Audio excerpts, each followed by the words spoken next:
कै गह्यो तुहारो द्वार, बाहे गहे की लाज अस, गोविंद दास तुहार।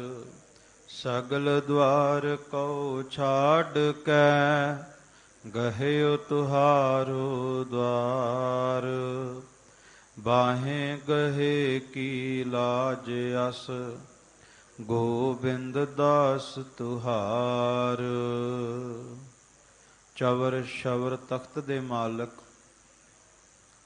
धन धन सतगुरु श्री गुरु ग्रंथ साहिब महाराज सच्चे पातशाह जी दी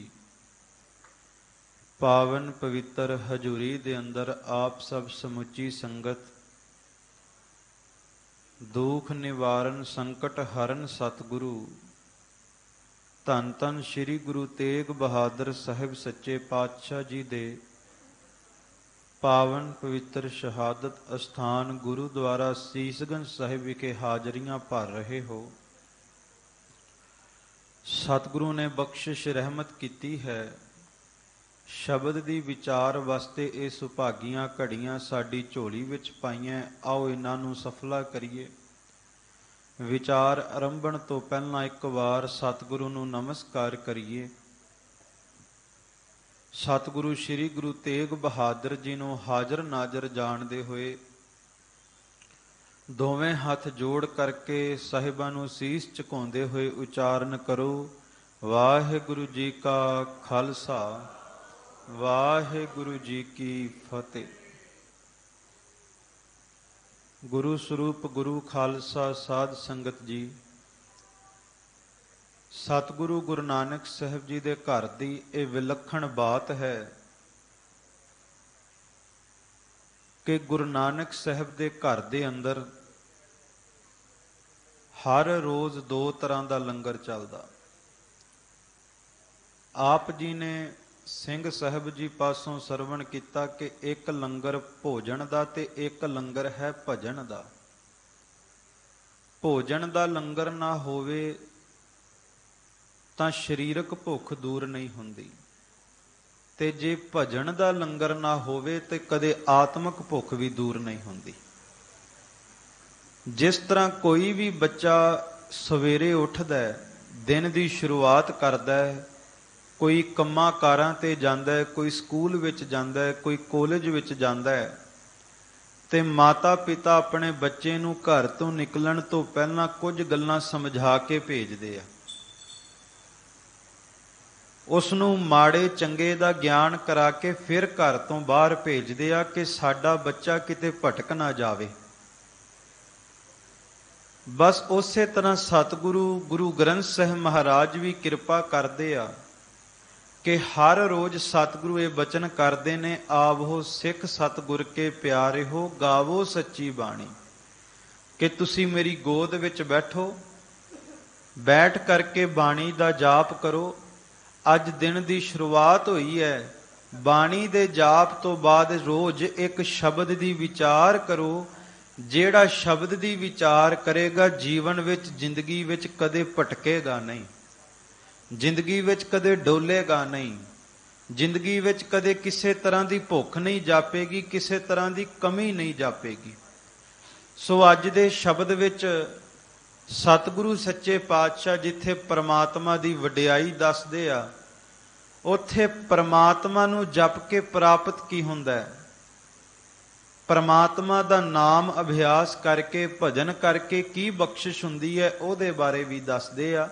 सो आओ सब तो पहला रसना पवित्र करते हुए उचारण करिए जी, सतनाम श्री।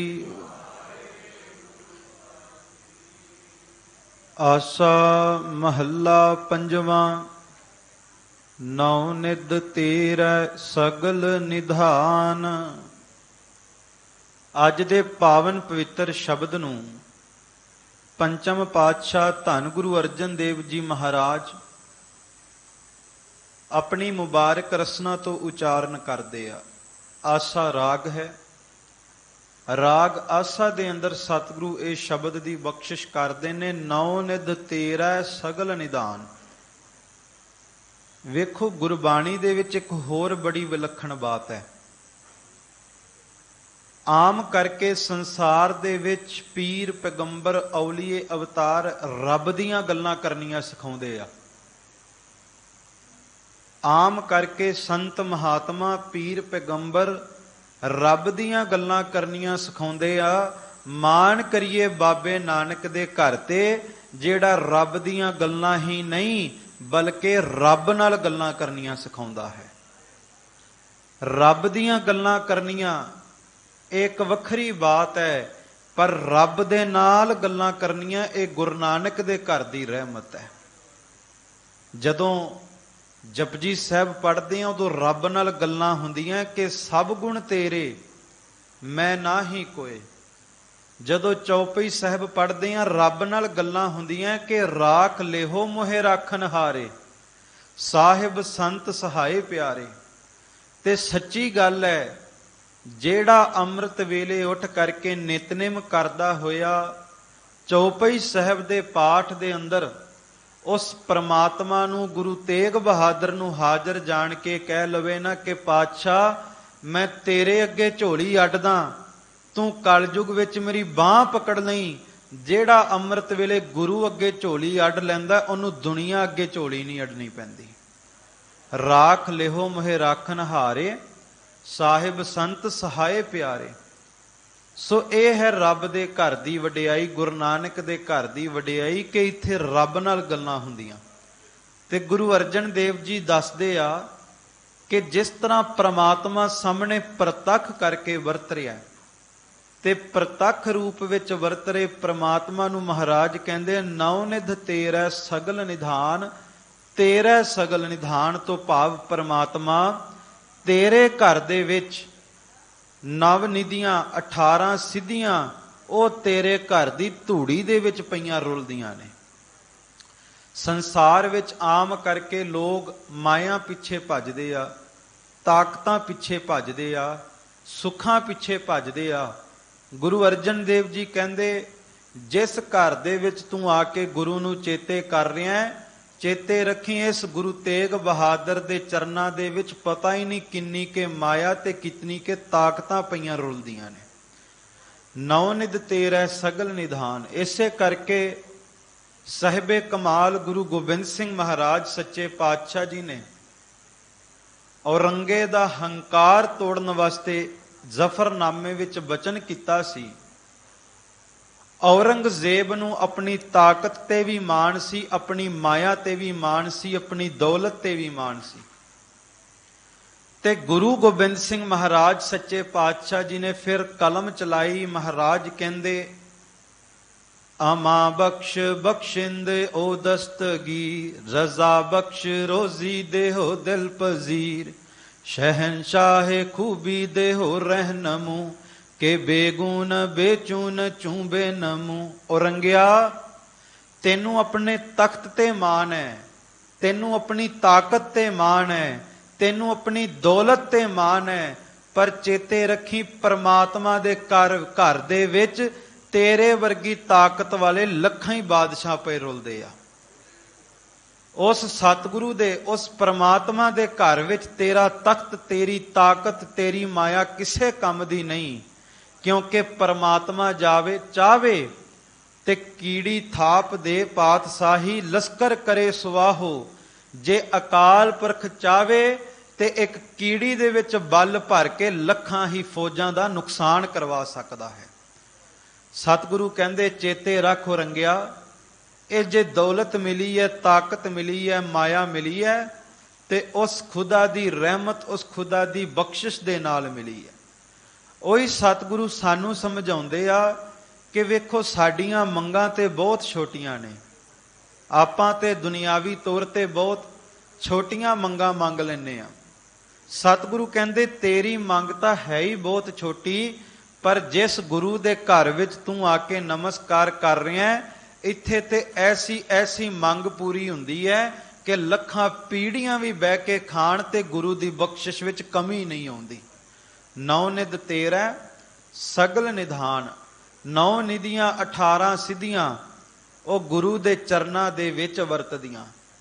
ਇਸੇ ਕਰਕੇ ਨਾ ਭਾਈ ਸਾਹਿਬ ਭਾਈ ਨੰਦ ਲਾਲ ਸਾਹਿਬ ਜੀ ਨੇ ਕਿਹਾ ਸੀ, ਕਿਉਂਕਿ ਭਾਈ ਸਾਹਿਬ ਭਾਈ ਨੰਦ ਲਾਲ ਸਾਹਿਬ ਜੀ ਪਹਿਲਾਂ ਦਿੱਲੀ ਦਰਬਾਰ ਵਿੱਚ ਦਿੱਲੀ ਹਕੂਮਤ ਦੀ ਨੌਕਰੀ ਕਰਦੇ ਸਨ, ਪਰ ਬਾਅਦ ਵਿੱਚ ਕਲਗੀਆਂ ਵਾਲੇ ਦੇ ਚਰਨਾਂ ਵਿੱਚ ਆਨੰਦਪੁਰ ਦਰਬਾਰ ਵਿੱਚ ਸੇਵਾ ਕੀਤੀ। ਇੱਥੇ ਮਾਇਆ ਮਿਲਦੀ ਸੀ, ਦੌਲਤ ਮਿਲਦੀ ਸੀ, ਤੇ ਕਲਗੀਆਂ ਵਾਲੇ ਦੇ ਦਰਬਾਰ ਵਿੱਚ ਸੰਗਤਾਂ ਦੇ ਜੋੜੇ ਝਾੜਨੇ ਤੇ ਸੰਗਤਾਂ ਦੇ ਜੂਠੇ ਭਾਂਡੇ ਵੀ ਮਾਂਜਿਆ ਕਰਨੇ।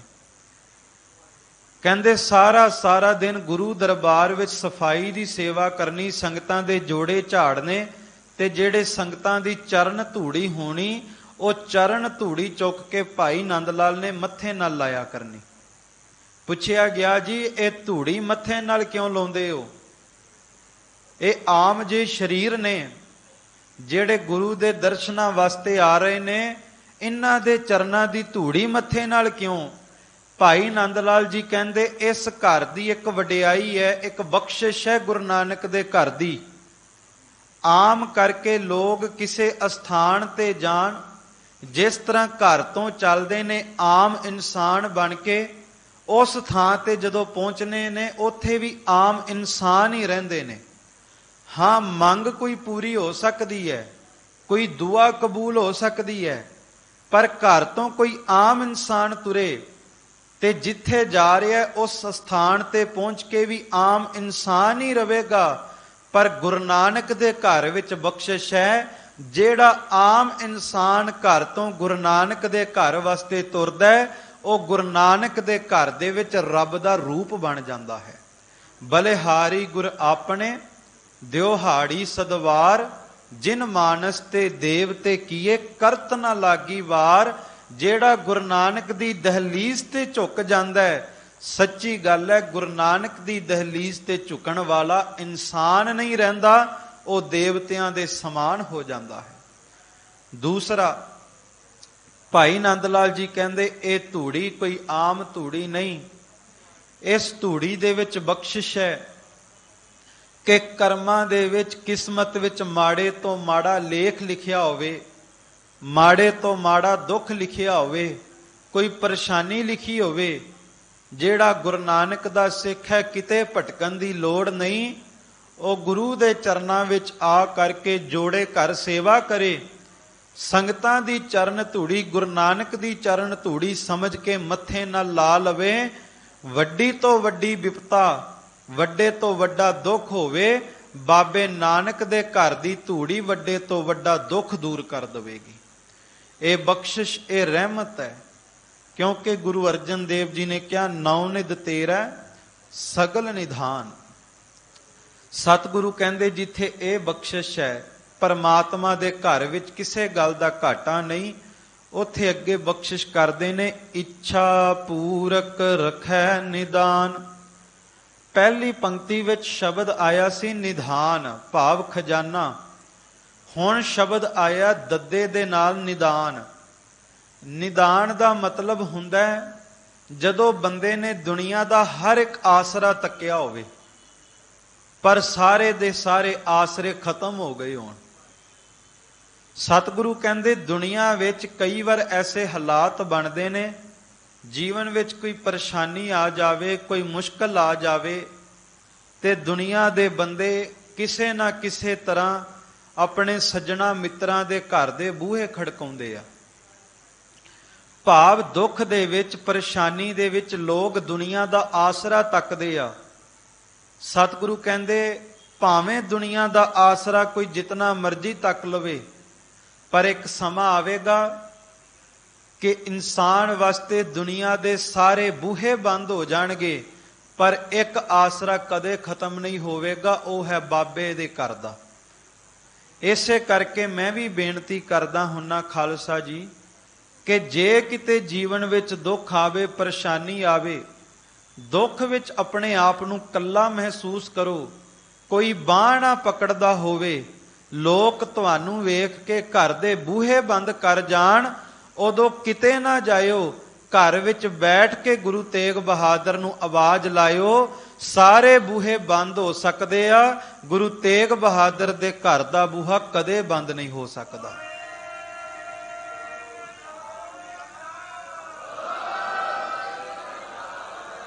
ਔਰ ਇਹ ਸਤਿਗੁਰੂ ਏਡਾ ਦਿਆਲਤਾ ਵਾਲਾ, ਏਡਾ ਰਹਿਮਤਾਂ ਵਾਲਾ, ਬਖਸ਼ਿਸ਼ਾਂ ਵਾਲਾ ਹੈ ਕਿ ਸਤਿਗੁਰੂ ਉਡੀਕ ਨਹੀਂ ਕਰੇਗਾ ਕਿ ਦੁਖੀ ਮੇਰੇ ਕੋਲ ਚੱਲ ਕੇ ਆਵੇ। ਦੁਖੀ ਭਾਵੇਂ ਡੁੱਬਦੇ ਬੇੜੇ ਵਿੱਚ ਬਹਿ ਕੇ ਵੀ ਆਵਾਜ਼ ਲਾਵੇ, ਗੁਰੂ ਉੱਥੇ ਵੀ ਮੋਢੇ ਨਾਲ ਮੋਢਾ ਲਾ ਕੇ ਖੜ ਜਾਵੇਗਾ। ਆਮ ਕਰਕੇ ਪੀਰ ਪੈਗੰਬਰ ਉਡੀਕ ਕਰਦੇ ਆ ਕਿ ਦੁਖੀ ਲੋਕ ਚੱਲ ਕੇ ਆਉਣਗੇ, ਦੁੱਖ ਦੂਰ ਕਰਾਂਗੇ।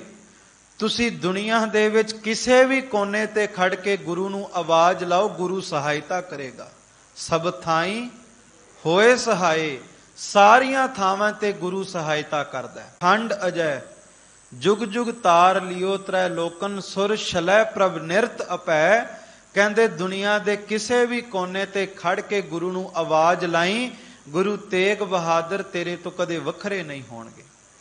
ਕਹਿੰਦੇ ਤੂੰ ਇੱਕ ਇੱਛਾ ਰੱਖ ਕੇ ਆਇਆ, ਇਸ ਗੁਰੂ ਦੇ ਦਰਬਾਰ ਦੇ ਵਿੱਚ ਉਹ ਇੱਛਾਵਾਂ ਵੀ ਪੂਰੀਆਂ ਹੋ ਜਾਂਦੀਆਂ ਜਿਹੜੀਆਂ ਕਦੇ ਸੋਚੀਆਂ ਹੀ ਨਾ ਹੋਣ।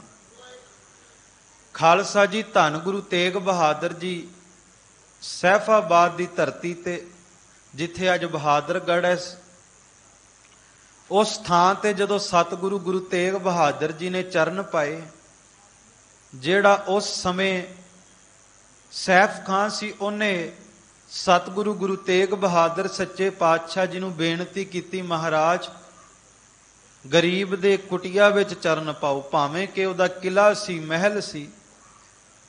ਕਹਿੰਦੇ ਗੁਰੂ ਤੇਗ ਬਹਾਦਰ ਜੀ ਨੇ ਉਹਦੀ ਪ੍ਰੇਮ ਭਾਵਨਾ ਵੇਖ ਕੇ ਕਿਹਾ, ਤੇਰੇ ਮਹਿਲਾਂ ਵਿੱਚ ਜ਼ਰੂਰ ਆਵਾਂਗੇ। ਹੁਣ ਵੇਖੋ ਗੁਰੂ ਤੇਗ ਬਹਾਦਰ ਦਾ ਸੁਭਾਅ ਕਿੱਡਾ ਨਿੱਘਾ ਹੈ। ਧੰਨ ਗੁਰੂ ਤੇਗ ਬਹਾਦਰ ਦੀ ਦ੍ਰਿਸ਼ਟੀ ਕੈਸੀ ਸਮ ਦ੍ਰਿਸ਼ਟੀ ਹੈ। ਕਹਿੰਦੇ ਸੈਫ ਖਾਂ ਨੇ ਗੁਰੂ ਸਾਹਿਬ ਨੂੰ ਬੁਲਾਉਣ ਤੋਂ ਪਹਿਲਾਂ ਆਪਣੇ ਮਹਿਲਾਂ ਦੇ ਵਿੱਚ ਇੱਕ ਗੁਰੂਦੁਆਰੇ ਦੀ ਇਮਾਰਤ ਤਿਆਰ ਕਰਵਾ ਲਈ। ਜਦੋਂ ਧੰਨ ਗੁਰੂ ਤੇਗ ਬਹਾਦਰ ਸੱਚੇ ਪਾਤਸ਼ਾਹ ਪਹੁੰਚੇ, ਸਾਹਮਣੇ ਇੱਕ ਮਸਜਿਦ ਸੀ, ਮਸਜਿਦ ਦੇ ਸਾਹਮਣੇ ਗੁਰਦੁਆਰੇ ਦੀ ਇਮਾਰਤ ਤਿਆਰ ਕੀਤੀ ਹੋਈ ਸੀ। ਸਤਿਗੁਰੂ ਕਹਿੰਦੇ ਇਮਾਰਤ ਤਾਂ ਨਵੀਂ ਬਣੀ ਜਾਪਦੀ ਹੈ ਅਤੇ ਮਸਜਿਦ ਬਹੁਤ ਪੁਰਾਣੀ ਜਾਪਦੀ ਹੈ। ਕਹਿਣ ਲੱਗਾ ਜੀ ਹਾਂ, ਮਸਜਿਦ ਤਾਂ ਪੁਰਾਣੀ ਹੈ, ਇਬਾਦਤ ਵਾਸਤੇ ਸਦੀਆਂ ਤੋਂ ਇੱਥੇ ਮੌਜੂਦ ਹੈ, ਗੁਰੂਦੁਆਰੇ ਦੀ ਇਮਾਰਤ ਨਵੀਂ ਬਣਾਈ ਹੈ। ਸਤਿਗੁਰੂ ਕਹਿੰਦੇ ਇਹ ਇਮਾਰਤ ਬਣਾਉਣ ਦਾ ਕਾਰਨ ਕੀ ਹੈ? ਕਹਿੰਦਾ ਜੀ ਤੁਸੀਂ 9ਵੇਂ ਗੁਰੂ ਨਾਨਕ ਹੋ, ਮੈਂ ਸੋਚਿਆ ਮਸਜਿਦ ਵਿੱਚ ਕਿਤੇ ਰੁਕੋ ਨਾ, ਇਸ ਕਰਕੇ ਤੁਹਾਡੇ ਵਾਸਤੇ ਇੱਕ ਵੱਖਰੀ ਇਮਾਰਤ ਬਣਾ ਲਈ। ਕਹਿੰਦੇ ਧੰਨ ਗੁਰੂ ਤੇਗ ਬਹਾਦਰ ਜੀ ਮੋਢੇ ਤੇ ਹੱਥ ਧਰ ਕੇ ਕਹਿਣ ਲੱਗੇ ਕਿ ਅਸੀਂ ਕੇਵਲ ਇੱਕ ਫਿਰਕੇ ਦੇ ਹੀ ਨਹੀਂ, ਤੂੰ ਸਾਨੂੰ ਮਸਜਿਦ ਵਿੱਚ ਬੈਠ ਕੇ ਵੀ ਪੁਕਾਰੀ, ਅਸੀਂ ਮਸਜਿਦ ਵਿੱਚ ਵੀ ਆ ਕੇ ਸਹਾਈ ਹੋ ਜਾਵਾਂਗੇ। ਸਤਿਗੁਰੂ ਗੁਰੂ ਤੇਗ ਬਹਾਦਰ ਦੀ ਸਮ ਦ੍ਰਿਸ਼ਟੀ ਹੈ ਕਿ ਮਹਾਰਾਜ ਬਾਹਰਲੇ ਰੰਗਾਂ ਰੂਪਾਂ ਭੇਖ ਦੇ ਵਿੱਚ, ਬਾਹਰਲੀਆਂ ਇਮਾਰਤਾਂ ਦੇ ਵਿੱਚ ਨਹੀਂ, ਬਲਕਿ ਗੁਰੂ ਨੂੰ ਕਿਤੇ ਵੀ ਆਵਾਜ਼ ਲਾਈ ਜਾਵੇ, ਗੁਰੂ ਨੂੰ ਕਿਤੇ ਵੀ ਬੁਲਾਇਆ ਜਾਵੇ, ਗੁਰੂ ਜ਼ਰੂਰ ਪਹੁੰਚਦਾ। ਉੱਥੇ ਫਿਰ ਗੁਰੂ ਤੇਗ ਬਹਾਦਰ ਜੀ ਨੇ ਜਦੋਂ ਅਗਾਂਹ ਚਾਲਾ ਪਾਇਆ, ਉਹਨੇ ਧੰਨ ਗੁਰੂ ਤੇਗ ਬਹਾਦਰ ਜੀ ਦੇ ਨਾਮ ਤੇ ਉਹ ਸ਼ਹਿਰ ਦਾ ਨਾਮ ਰੱਖਿਆ ਬਹਾਦਰਗੜ੍ਹ। ਤੇ ਕਹਿੰਦੇ ਉਹਨੇ ਸਤਿਗੁਰੂ ਦੇ ਪ੍ਰੇਮ ਦੇ ਵਿੱਚ ਭਿੱਜੇ ਨੇ ਇੱਕ ਸ਼ਬਦ ਵਰਤੇ, ਕਿਉਂਕਿ ਜਿਹਨੇ ਗੁਰੂ ਦੇ ਦੀਦਾਰੇ ਕੀਤੇ ਹੋਣ ਨਾ, ਉਹ ਫਿਰ ਜੇ ਕਿਤੇ ਇੱਕ ਦਿਨ ਨਾਗਾ ਪੈ ਜਾਵੇ ਨਾ ਖਾਲਸਾ ਜੀ, ਉਹਦਾ ਅੰਦਰ ਫਿਰ ਤੜਪਦਾ ਹੈ। ਆ ਦਿੱਲੀ ਦੀ ਧਰਤੀ ਤੇ ਤੁਸੀਂ ਸਜੇ ਹੋ, ਸੰਗਤ ਵਿੱਚੋਂ ਕਈ ਸ਼ਰੀਰ ਦੱਸਦੇ ਵੀ ਜਿਨ੍ਹਾਂ ਨੇ ਨੇਮ ਬਣਾਇਆ ਰੋਜ਼ਾਨਾ ਗੁਰਦੁਆਰਾ ਸੀਸਗੰਜ ਸਾਹਿਬ ਵਿਖੇ ਆਉਣ ਦਾ, ਜੇ ਕਿਤੇ ਬਾਹਰ ਜਾਣਾ ਪੈ ਜਾਵੇ ਕਿਸੇ ਕੰਮ ਕਰਕੇ, ਕਹਿੰਦੇ ਜੇ ਇੱਕ ਦਿਨ ਵੀ ਗੁਰਦੁਆਰਾ ਸੀਸਗੰਜ ਸਾਹਿਬ ਤੋਂ ਨਾਗਾ ਪੈ ਜਾਵੇ, ਇਸ ਤਰ੍ਹਾਂ ਲੱਗਦਾ ਜਿਵੇਂ ਸਰੀਰ ਵਿੱਚੋਂ ਕਿਸੇ ਨੇ ਪ੍ਰਾਣ ਹੀ ਕੱਢ ਲਏ ਹੋਣ। ਭਾਵ ਇੱਕ ਪ੍ਰੇਮ ਪੈ ਜਾਂਦਾ ਹੈ, ਇੱਕ ਖਿੱਚ ਪੈ ਜਾਂਦੀ ਹੈ, ਇੱਕ ਮੁਹੱਬਤ ਪੈ ਜਾਂਦੀ ਹੈ। ਤੇ ਉਹਨੇ ਫਿਰ ਲਿਖਿਆ, ਕਹਿੰਦਾ ਨਿਗਾਹੇ ਪੜੀ ਹੈ ਫਲਕ ਪਰ, ਕੋਈ ਮੁਝਸੇ पूछे मैं किसको ढूंढता हूं, कोई दूसरा नहीं है निगाहों में, मैं खुद खुदाया 9वें गुरु नानक को ढूंढता हूं। ਕਹਿੰਦਾ ਜੇ ਮੇਰੀਆਂ ਅੱਖਾਂ ਦੇ ਵਿੱਚੋਂ ਅੱਜ ਲਗਾਤਾਰ ਹੰਝੂ ਵਹਿ ਰਿਹਾ, ਕੋਈ ਮੈਨੂੰ ਪੁੱਛ ਕੇ ਵੇਖੇ ਕਿ ਮੈਨੂੰ ਕੀ ਪੀੜਾ ਹੈ, ਕਹਿੰਦਾ ਮੈਨੂੰ ਪੀੜਾ ਇੱਕੋ ਹੀ ਹੈ ਕਿ ਮੇਰੀਆਂ ਅੱਖਾਂ ਵਿੱਚ ਜਦੋਂ ਤੋਂ ਗੁਰੂ ਤੇਗ ਬਹਾਦਰ ਵਸਿਆ, ਬਸ ਉਸ ਤੋਂ ਬਾਅਦ ਇਹਨਾਂ ਅੱਖਾਂ ਵਿੱਚ ਮੈਂ ਕਿਸੇ ਹੋਰ ਨੂੰ ਥਾਂ ਹੀ ਨਹੀਂ ਦਿੱਤੀ।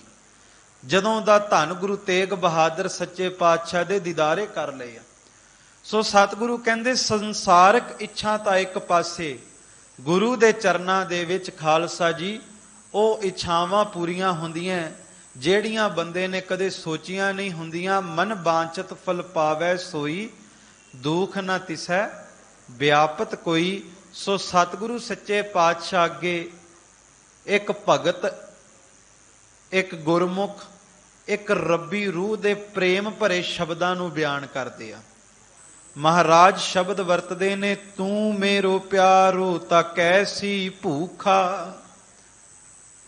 ਸਤਿਗੁਰੂ ਗੁਰੂ ਅਰਜਨ ਦੇਵ ਸੱਚੇ ਪਾਤਸ਼ਾਹ ਕਹਿੰਦੇ, ਤੂੰ ਕਿਤੇ ਨੂੰ ਪਿਆਰਾ ਬਣਾ ਕੇ ਵੇਖ। ਅੰਮ੍ਰਿਤ ਵੇਲੇ ਉੱਠ ਕਰਕੇ ਨਾ ਉਹਦੇ ਅੱਗੇ ਦੁਹਾਈ ਪਾ, ਹਰ ਜੂ ਰਾਖ ਲਿਹੋ ਪਤ ਮੇਰੀ, ਜਮ ਕੋ ਤਰਾਸ ਭਇਓ ਔਰ ਅੰਤਰ, ਸਰਨ ਗਹੀ ਕਿਰਪਾ ਨਿਧ ਤੇਰੀ। ਤੂੰ ਗੁਰੂ ਤੇਗ ਬਹਾਦਰ ਨੂੰ ਪਿਆਰਾ ਬਣਾ ਕੇ ਵੇਖ। ਜਿਹੜਾ ਗੁਰੂ ਤੇਗ ਬਹਾਦਰ ਨੂੰ ਪਿਆਰਾ ਬਣਾ ਲੈਂਦਾ, ਉਹਨੂੰ ਕਿਸੇ ਗੱਲ ਦੀ ਕਮੀ ਨਹੀਂ ਰਹਿੰਦੀ, ਕਿਸੇ ਗੱਲ ਦੀ ਭੁੱਖ ਨਹੀਂ ਰਹਿੰਦੀ। ਸਾਚਾ ਨਾਮ ਮੇਰਾ ਆਧਾਰੋ, ਸਾਚ ਨਾਮ ਆਧਾਰ ਮੇਰਾ, ਜਿਨ ਭੁੱਖਾ ਸਭ ਗਵਾਈਆਂ। ਗੁਰੂ ਦੇ ਨਾਮ ਨੂੰ ਆਧਾਰ ਬਣਾਇਆ ਖਾਲਸਾ ਜੀ, ਭੁੱਖ ਨਹੀਂ ਰਹਿੰਦੀ। ਤੇ ਭੁੱਖ ਬਦੇ ਨੂੰ ਕਦੋਂ ਨਹੀਂ ਰਹਿੰਦੀ ਬੰਦੇ ਨੂੰ? ਕਹਿੰਦੇ ਉਸ ਵਕਤ ਬੰਦੇ ਨੂੰ ਕਿਸੇ ਤਰ੍ਹਾਂ ਦੀ ਭੁੱਖ ਨਹੀਂ ਲੱਗਦੀ ਜਦੋਂ ਬੰਦਾ ਪੂਰੀ ਤਰ੍ਹਾਂ ਰੱਜ ਕੇ ਪ੍ਰਸ਼ਾਦਾ ਭੋਜਨ ਛਕ ਕੇ ਆਇਆ ਹੋਵੇ। ਜਿਸ ਬੰਦੇ ਨੇ ਸਵੇਰੇ ਹੀ ਰੱਜ ਕੇ ਪ੍ਰਸ਼ਾਦਾ ਛਕ ਲਿਆ ਹੋਵੇ ਨਾ, ਰਾਤ ਤੱਕ ਭੁੱਖ ਨਹੀਂ ਲੱਗਦੀ।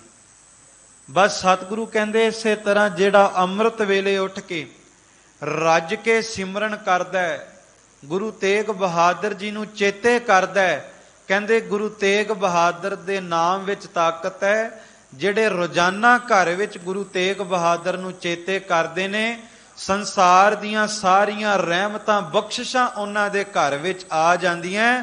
ਤੇ ਜਿਨ੍ਹਾਂ ਦੇ ਘਰ ਵਿੱਚ ਗੁਰੂ ਤੇਗ ਬਹਾਦਰ ਦੀ ਬਖਸ਼ਿਸ਼ ਆ ਜਾਵੇ, ਉਹਨਾਂ ਨੂੰ ਫਿਰ ਕਮੀ ਰਹਿਣੀ ਕਿਸ ਗੱਲ ਦੀ ਹੈ। ਤੇਗ ਬਹਾਦਰ ਆਸਰਾ ਪਾ ਅਫਜ਼ਾਲ, ਜ਼ੀਨਤ ਜ਼ਰਾਏ ਮਹਿਫਲੇ ਜਾਹੋ ਜਲਾਲ। ਸੋ ਇਹ ਹੈ ਸਤਿਗੁਰੂ ਦੇ ਘਰ ਦੀ ਵਡਿਆਈ।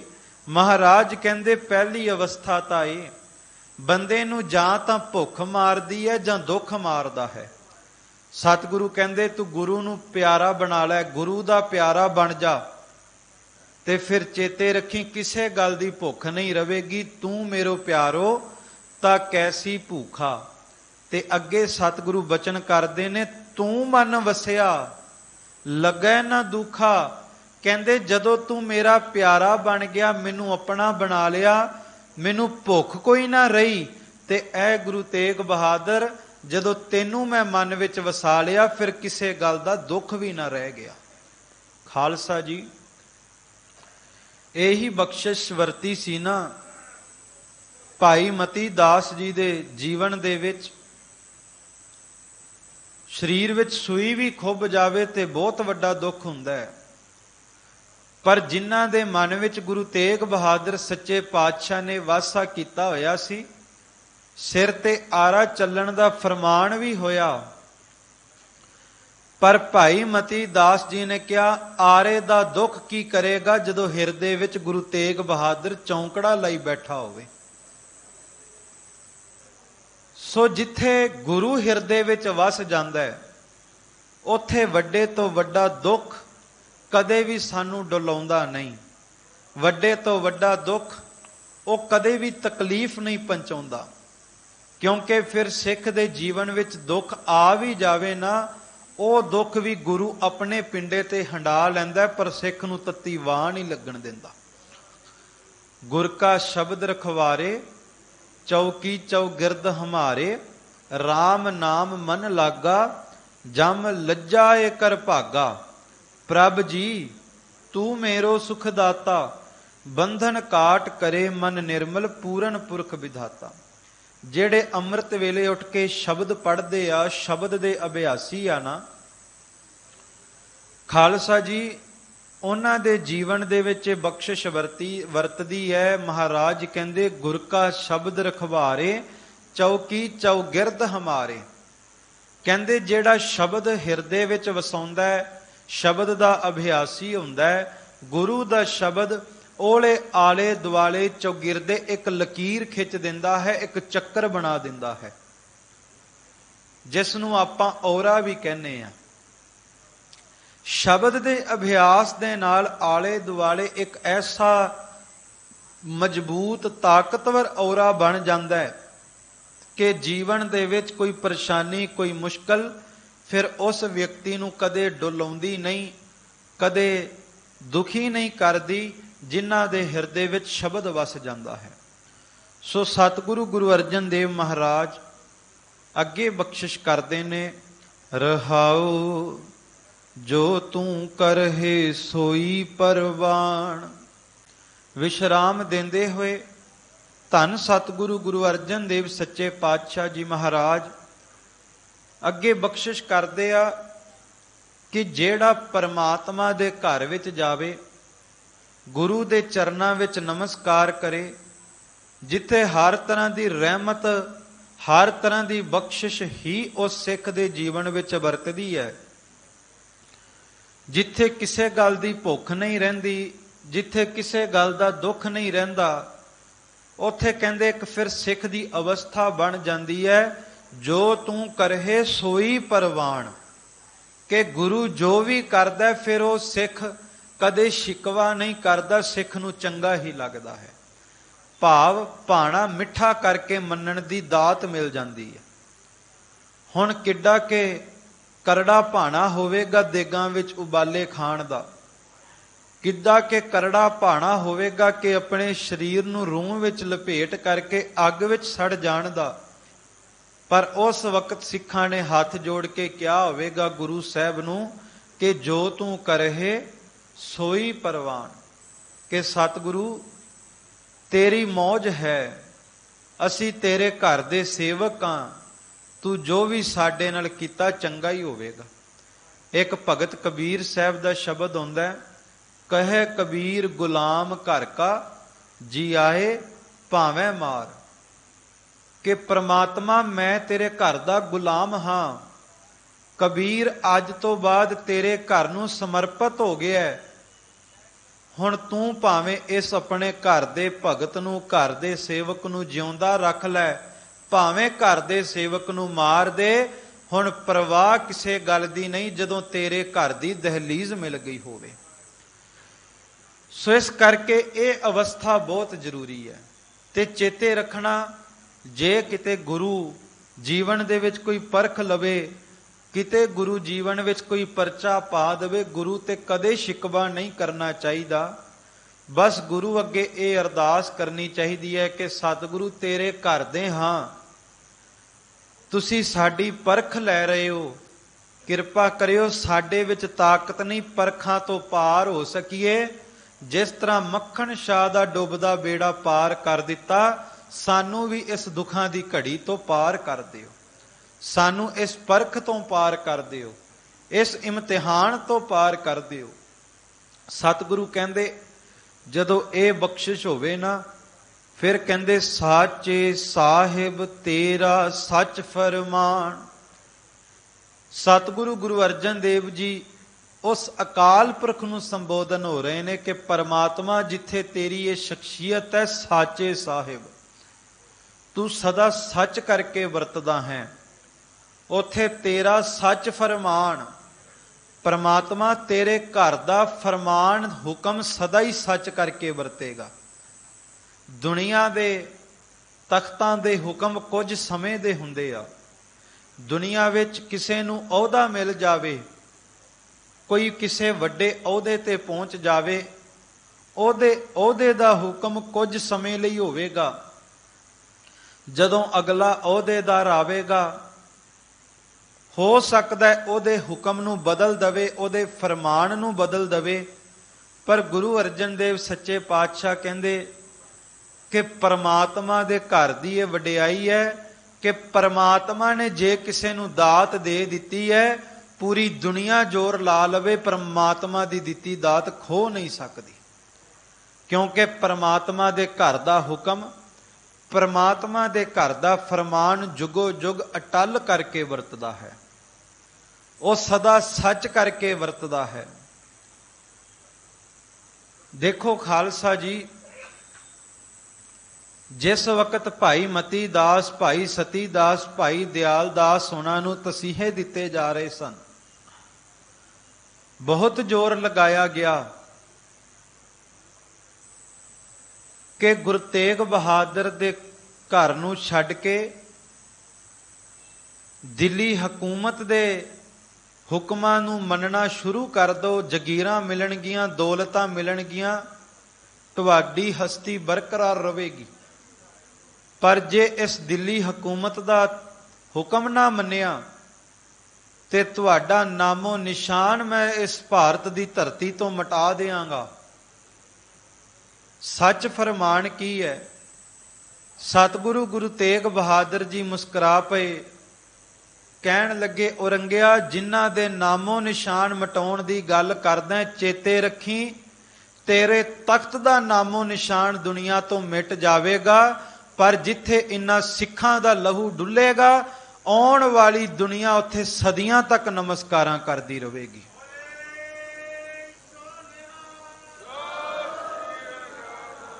ਇਹੋ ਕਾਰਨ ਹੈ ਕਿ ਜਦੋਂ ਔਰੰਗਜ਼ੇਬ ਜਾਂ ਕੋਈ ਵੀ ਬਾਦਸ਼ਾਹ ਲਾਲ ਕਿਲੇ ਵਿੱਚ ਬੈਠਦਾ ਹੋਵੇਗਾ, ਉਹਦਾ ਡਰ ਹੋਵੇਗਾ, ਉਹਦਾ ਇੱਕ ਭੈ ਹੋਵੇਗਾ। ਲੋਕ ਹੋ ਸਕਦਾ ਸਾਹਮਣੇ ਉਹਦੀ ਸਿਰ ਝੁਕਾ ਕੇ ਵੀ ਲੰਘਦੇ ਹੋਣ, ਪਰ ਅੱਜ ਨਾ ਕਿਸੇ ਨੂੰ ਕੋਈ ਡਰ, ਨਾ ਭੈ ਹਕੂਮਤ ਦਾ, ਨਾ ਕੋਈ ਲਾਲ ਕਿਲੇ ਨੂੰ ਸਿਰ ਝੁਕਾਵੇ। ਪਰ ਜਿੱਥੇ ਗੁਰੂ ਤੇਗ ਬਹਾਦਰ ਨੇ ਚੌਂਕੜਾ ਲਾ ਕਰਕੇ ਖਾਲਸਾ ਜੀ ਸ਼ਹਾਦਤ ਦਿੱਤੀ ਹੈ, ਉੱਥੋਂ ਕਿਸੇ ਵੀ ਧਰਮ ਦਾ ਇਨਸਾਨ ਸਤਿਗੁਰੂ ਦੇ ਘਰ ਤੋਂ ਬਾਹਰ ਲੰਘਦਾ ਹੋਵੇ, ਉਹ ਇਹ ਮਹਿਸੂਸ ਕਰਦਾ ਹੈ ਕਿ ਅੱਜ ਵੀ ਗੁਰੂ ਤੇਗ ਬਹਾਦਰ ਅੰਦਰ ਚੌਂਕੜਾ ਲਾਈ ਬੈਠੇ ਆ, ਅੱਜ ਵੀ ਗੁਰੂ ਤੇਗ ਬਹਾਦਰ ਅੰਦਰ ਬਖਸ਼ਿਸ਼ਾਂ ਪਏ ਵਰਤਾਉਂਦੇ ਆ। ਸੋ ਇਸ ਕਰਕੇ ਸਤਿਗੁਰੂ ਕਹਿੰਦੇ, ਸਾਚੇ ਸਾਹਿਬ ਤੇਰਾ ਸੱਚ ਫਰਮਾਨ। ਪਰਮਾਤਮਾ ਦਾ ਘਰ ਜਿੱਥੇ ਸੱਚਾ ਹੈ, ਉੱਥੇ ਪਰਮਾਤਮਾ ਦੇ ਘਰ ਦਾ ਹੁਕਮ, ਗੁਰੂ ਤੇਗ ਬਹਾਦਰ ਦੇ ਘਰ ਦਾ ਵਚਨ, ਉਹ ਵੀ ਜੁਗੋ ਜੁਗ ਅਟਲ ਹੈ, ਉਹਨੂੰ ਕਦੇ ਕੋਈ ਖਤਮ ਨਹੀਂ ਕਰ ਸਕਦਾ। ਅੱਗੇ ਸਤਿਗੁਰੂ ਸੱਚੇ ਪਾਤਸ਼ਾਹ ਬਖਸ਼ਿਸ਼ ਕਰਦੇ ਨੇ, ਜਾ ਤੁਧ ਭਾਵੈ ਤਾ ਹਰ ਗੁਣ ਗਾਓ। ਮਹਾਰਾਜ ਕਹਿੰਦੇ ਵੀ ਕੋਈ ਵੀ ਆਪਣੇ ਉਦਮ ਦੇ ਨਾਲ, ਕੇਵਲ ਆਪਣੀ ਮਿਹਨਤ ਦੇ ਨਾਲ ਪਰਮਾਤਮਾ ਦੀ ਵਡਿਆਈ ਨਹੀਂ ਗਾ ਸਕਦਾ। ਗਾਈ ਤਾਂ ਹੀ ਜਾਂਦੀ ਹੈ ਜੇ ਗੁਰੂ ਦੀ ਬਖਸ਼ਿਸ਼ ਹੋ ਜਾਵੇ। ਜਿਹੜੇ ਸਰੀਰ ਧੰਨ ਗੁਰੂ ਤੇਗ ਬਹਾਦਰ ਜੀ ਦੇ ਪਾਵਨ ਅਸਥਾਨਾਂ ਤੇ ਗੁਰਦੁਆਰਾ ਸੀਸਗੰਜ ਸਾਹਿਬ ਵਿਖੇ ਹਾਜ਼ਰੀਆਂ ਭਰਦੇ ਆ, ਕਿਤੇ ਕੋਈ ਇਹ ਭੁਲੇਖਾ ਰੱਖੇ ਵੀ ਮੈਂ ਗੁਰਦੁਆਰਾ ਸੀਸਗੰਜ ਸਾਹਿਬ ਜਾ ਕੇ ਸੇਵਾ ਕਰ ਆਇਆ, ਨਮਸਕਾਰ ਕਰ ਆਇਆ, ਨਹੀਂ। ਗੁਰੂ ਤੇਗ ਬਹਾਦਰ ਦੇ ਚਰਨਾਂ ਵਿੱਚ ਉਹੀ ਆਉਂਦਾ ਹੈ ਜਿਹਨੂੰ ਧੰਨ ਗੁਰੂ ਤੇਗ ਬਹਾਦਰ ਸੱਚੇ ਪਾਤਸ਼ਾਹ ਘਰੋਂ ਜਾ ਕੇ ਲੈ ਆਉਂਦੇ ਆ, ਜਿਹਨੂੰ ਧੰਨ ਗੁਰੂ ਤੇਗ ਬਹਾਦਰ ਸੱਚੇ ਪਾਤਸ਼ਾਹ ਘਰ ਤੱਕ ਸੱਦਾ ਪਹੁੰਚਾ ਦਿੰਦੇ ਆ। ਗੁਰੂ ਤੇਗ ਬਹਾਦਰ ਦੇ ਚਰਨਾਂ ਵਿੱਚ ਗੁਰੂ ਦੀ ਬਖਸ਼ਿਸ਼ ਤੋਂ ਬਿਨਾਂ ਆਇਆ ਹੀ ਨਹੀਂ ਜਾਂਦਾ। ਕਿੰਨੀ ਦੁਨੀਆ ਤੁਰੀ ਫਿਰਦੀ ਹੈ, ਕਿੰਨੀ ਦੁਨੀਆ ਵਿਸ਼ਿਆਂ ਵਕਾਰਾਂ ਵਿੱਚ ਗਲਕਤ ਹੋਈ ਜਾ ਰਹੀ ਹੈ, ਕਿੰਨੀ ਦੁਨੀਆ ਦੁੱਖਾਂ ਦੇ ਵਿੱਚ ਸੜ ਰਹੀ ਹੈ, ਪਰ ਜਿਹੜੇ ਗੁਰੂ ਤੇਗ ਬਹਾਦਰ ਦੀ ਬਖਸ਼ਿਸ਼ਾਂ ਲੈ ਰਹੇ ਨੇ, ਉਹਨਾਂ ਤੋਂ ਚੰਗੇ ਭਾਗ ਦੁਨੀਆ ਦੇ ਤਖਤੇ ਤੇ ਕਿਸੇ ਬਾਦਸ਼ਾਹ ਦੇ ਵੀ ਨਹੀਂ ਹੋ ਸਕਦੇ। ਜਿਸਨੋਂ ਬਖਸ਼ੇ ਸਿਫਤ ਸਲਾਹ ਨਾਨਕ ਪਾਤਸ਼ਾਹੀ ਪਾਤਸ਼ਾਹ। ਇਹ ਹੈ ਰੱਬ ਦੇ ਘਰ ਦੀ ਵਡਿਆਈ।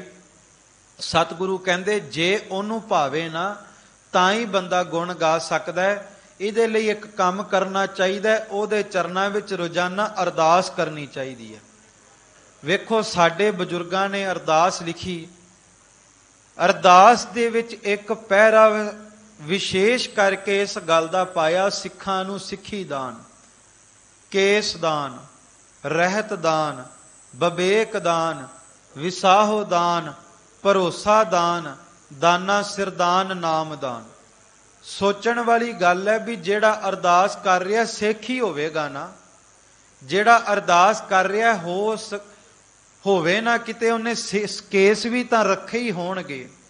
ਜਿਹੜਾ ਅਰਦਾਸ ਕਰ ਰਿਹਾ ਉਹਦਾ ਗੁਰੂ ਤੇ ਭਰੋਸਾ ਵੀ ਤਾਂ ਹੋਵੇਗਾ। ਜਿਹੜਾ ਅਰਦਾਸ ਕਰ ਰਿਹਾ ਉਹ ਨਾਮ ਜਪ ਕੇ ਹੀ ਅਰਦਾਸ ਕਰ ਰਿਹਾ ਹੋਵੇਗਾ। ਪਰ ਸਾਡੇ ਬਜ਼ੁਰਗਾਂ ਨੇ ਫਿਰ ਵੀ ਇਹ ਅਰਦਾਸ ਵਿੱਚ ਸ਼ਬਦ ਕਿਉਂ ਵਰਤੇ? ਉਹ ਸ਼ਬਦ ਵਰਤਣ ਦਾ ਕਾਰਨ ਇਹ ਸੀ ਕਿ ਪਹਿਲਾਂ ਤੇ ਸਾਨੂੰ ਹੰਕਾਰ ਨਾ ਹੋਵੇ ਕਿ ਮੈਂ ਕੇਸ ਰੱਖੇ ਨੇ, ਮੈਂ ਰਹਿਤ ਰੱਖੀ ਹੈ, ਮੇਰਾ ਗੁਰੂ ਦੇ ਚਰਨਾਂ ਵਿੱਚ ਭਰੋਸਾ ਹੈ, ਮੈਂ ਨਾਮ ਜਪਦਾ ਹਾਂ। ਸਾਡੇ ਪੂਰਵਜਾਂ ਨੇ ਅਰਦਾਸ ਵਿੱਚ ਸ਼ਬਦ ਇਸ ਕਰਕੇ ਵਰਤੇ ਕਿ ਸਿੱਖ ਦੇ ਅੰਦਰ ਇਹ ਸਦਾ ਭਾਵਨਾ ਬਣੀ ਰਵੇ ਕਿ ਜੇ ਮੈਂ ਸਿੱਖੀ ਨਿਭਾ ਰਿਹਾ, ਮੈਂ ਕੇਸ ਰੱਖੇ ਨੇ, ਮੈਂ ਰਹਿਤ ਰੱਖੀ ਹੈ, ਤੇ ਇਹਦੇ ਵਿੱਚ ਮੇਰੀ ਕੋਈ ਵੀ ਤਾਕਤ ਨਹੀਂ, ਮੇਰੀ ਕੋਈ ਹਿੰਮਤ ਨਹੀਂ। ਇਹ ਗੁਰੂ ਦੀ ਬਖਸ਼ਿਸ਼ ਹੈ ਕਿ ਮੈਂ ਕੇਸਾ ਧਾਰੀ ਹਾਂ ਤੇ ਮੈਂ ਗੁਰੂ ਦੀ ਰਹਿਤ ਤੇ ਚੱਲ ਰਿਹਾ ਹਾਂ। ਦੂਸਰਾ, ਜੇ ਗੁਰੂ ਦੇ ਘਰ ਤੇ ਭਰੋਸਾ ਹੈ ਤਾਂ ਵੀ ਇਹ ਹੰਕਾਰ ਨਹੀਂ ਕਰਨਾ ਕਿ ਮੈਂ ਭਰੋਸਾ ਕਰਦਾ। ਇਹ ਬਖਸ਼ਿਸ਼ ਦੇ ਪਾਤਰ ਬਣ ਕੇ ਰਹਿਣਾ ਕਿ ਗੁਰੂ ਦੀ ਮੇਰੇ ਤੇ ਦਿਆਲਤਾ ਹੋ ਗਈ ਤੇ ਗੁਰੂ ਨੇ ਮੇਰਾ ਭਰੋਸਾ ਬਣਾ ਦਿੱਤਾ। ਤੇ ਫਿਰ ਸਭ ਤੋਂ ਵੱਡੀ ਦਾਤ ਦਾਨਾ ਸਿਰਦਾਨ ਨਾਮ ਦਾਨ। ਦਾਨਾ ਸਿਰਦਾਨ ਸ਼ਬਦ ਵਰਤਿਆ ਕਿ ਦਾਨਾਂ ਦੇ ਵਿੱਚੋਂ ਉੱਤਮ ਦਾਨ ਹੈ ਨਾਮ ਦਾ। ਜਿਨ੍ਹਾਂ ਦੇ ਹਿਰਦੇ ਵਿੱਚ ਨਾਮ ਵਸ ਜਾਂਦਾ ਹੈ ਉਹਨਾਂ ਦੇ ਘਰ ਵਿੱਚ ਰੱਬ ਦੀਆਂ ਰਹਿਮਤਾਂ ਬਖਸ਼ਿਸ਼ਾਂ ਆ ਜਾਂਦੀਆਂ ਨੇ। ਖਾਲਸਾ ਜੀ ਵੇਖੋ, ਬਾਬਾ ਫਰੀਦ ਜੀ, ਭਗਤ ਰਵੀਦਾਸ ਜੀ, ਭਗਤ ਕਬੀਰ ਜੀ, ਭਗਤ ਧੰਨਾ ਜੀ, ਹੋ ਸਕਦਾ ਇਹਨਾਂ ਭਗਤਾਂ ਦੇ ਘਰ ਦੇ ਵਿੱਚ ਖਾਣ ਵਾਸਤੇ ਉਸ ਸਮੇਂ ਬਹੁਤੇ ਦਾਣੇ ਵੀ ਨਾ ਹੋਣ, ਪਾਉਣ ਵਾਸਤੇ ਕੋਈ ਬਹੁਤੇ ਕੀਮਤੀ ਵਸਤਰ ਨਾ ਹੋਣ, ਪਰ ਇਹਨਾਂ ਭਗਤਾਂ ਦੇ ਹਿਰਦੇ ਵਿੱਚ ਨਾਮ ਵਸਿਆ ਸੀ। ਅੱਜ ਸਾਰੀ ਦੁਨੀਆ ਨਮਸਕਾਰਾਂ ਕਰਦੀ ਹੈ। ਆਨੰਦਪੁਰ ਸਾਹਿਬ ਦੀ ਧਰਤੀ ਤੇ ਨਾ ਗੁਰੂ ਗੋਬਿੰਦ ਸਿੰਘ ਮਹਾਰਾਜ ਸੱਚੇ ਪਾਤਸ਼ਾਹ ਜੀ ਨੂੰ ਸਿੱਖਾਂ ਨੇ ਪੁੱਛਿਆ ਕਿ ਮਹਾਰਾਜ ਨਾਮ ਦੀ ਵਡਿਆਈ ਕੀ ਹੈ, ਭਜਨ ਬੰਦਗੀ ਦੀ ਵਿਸ਼ੇਸ਼ਤਾ ਕੀ ਹੈ, ਸਿਮਰਨ ਦੀ ਪ੍ਰਾਪਤੀ ਕੀ ਹੈ? ਧੰਨ ਗੁਰੂ ਗੋਬਿੰਦ ਸਿੰਘ ਮਹਾਰਾਜ ਕਹਿੰਦੇ, ਸਿੱਖੋ ਮੈਨੂੰ ਇਹ ਦੱਸੋ ਕਿ ਭਗਤ ਕਬੀਰ ਜੀ ਵੇਲੇ ਦੁਨੀਆ ਦਾ ਬਾਦਸ਼ਾਹ ਕਿਹੜਾ ਸੀ? ਸਾਰੇ ਦੇ ਸਾਰੇ ਖਾਮੋਸ਼ ਸਨ। ਸਤਿਗੁਰੂ ਕਹਿੰਦੇ ਮੈਨੂੰ ਹੁਣ ਇਹ ਦੱਸੋ ਕਿ ਭਗਤ ਨਾਮਦੇਵ ਜੀ ਵੇਲੇ ਉਸ ਇਲਾਕੇ ਦਾ ਰਾਜਾ ਕੌਣ ਸੀ? ਉਸ ਵਕਤ ਵੀ ਸਾਰੇ ਦੇ ਸਾਰੇ ਸਿੱਖ ਖਾਮੋਸ਼ ਸਨ। ਸਤਿਗੁਰੂ ਕਹਿੰਦੇ ਹੁਣ ਇਹ ਦੱਸੋ ਵੀ ਕਿਹਨੂੰ ਕਿਹਨੂੰ ਭਗਤ ਨਾਮਦੇਵ ਬਾਰੇ, ਭਗਤ ਕਬੀਰ ਬਾਰੇ ਪਤਾ ਹੈ? ਸਿੱਖ ਕਹਿਣ ਲੱਗੇ ਜੀ ਸਭ ਨੂੰ ਪਤਾ ਹੈ। ਉਹਨਾਂ ਭਗਤਾਂ ਦੇ ਅੱਗੇ ਸਿਰ ਝੁਕਦਾ ਹੈ।